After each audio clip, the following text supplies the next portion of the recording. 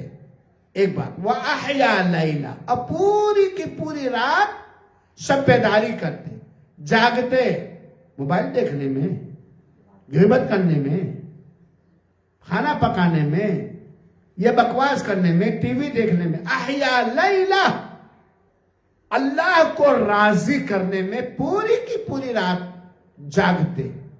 وَأَيْقَظَ أَهْلَهُ، کتنے مہربان تھے ہمارے رسول اکرم صلی اللہ علیہ وسلم کی امت کے ساتھ، تو شفقت و مہربانی کرتے ہی تھے، اپنے بچوں کو بھی جگاتے تھے، اپنے اہل و عیال کو بھی جگاتے تھے، اٹھو عائشہ، اٹھو فلانی، شب قدر ہے، رمضان مبارک کے آخری 10 راتیں ہیں، افضل عشرہ ہے، اپنے بچوں کو، اپنی بیوی کو بھی جگاتے تھے، یہ اللہ کے رسول۔ چنانچہ رمضان مبارک کے آخری 10 راتوں کے اندر خوب محنت کرنی چاہیے اللہ کے عبادت و بندگی کرنے میں۔ انشاءاللہ اگلے درس میں ان ساری چیزوں کو بتلانے کی کوشش کی جائے گی۔ یہ 17 ادب پہلے اور آج کے درس کے ملا کر کے میں نے بتلایا۔ ابھی اعتکاف کا مسئلہ ہے، صدقہ فطر کا مسئلہ ہے، ابھی انشاءاللہ رمضان کے اندر 2 درس ملے گا تو انشاءاللہ یہ ساری باتیں بتلائی جائیں گی۔ اللہ رب العالمین سے دعا کہ اللہ تعالی ہم سب کو نیتوں میں اخلاص اور سچائی عطا فرمائے، معاملات میں صفائی اور سچائی عطا فرمائے، اور اللہ تعالی اس رمضان کو ہمارے لیے ہر عذاب، مشکل، پریشانی، چاہے وہ دنیاوی عذاب ہو، مشکل ہو، پریشانی ہو، چاہے اخروی ہو، اس سے نکلنے کا راستہ بنا دے، ہمارے ایمان کو بڑھا دے، ہماری نیکیوں کو بڑھا دے۔ رمضان کا اثر ہمارے اخلاق، عقیدہ، کریکٹر، چال و چلن، ماحول پر کرے، اور ہر طرح سے ہم سب کو مل جل کر شریعت کے مطابق اتفاق و اتحاد کر کے دین کا سیکھنے والا، دین کا سکھانے والا اور دین پر عمل کرنے والا بنائے، آمین۔ والسلام علیکم ورحمۃ اللہ وبرکاتہ، وجزاکم اللہ احسن الجزاء۔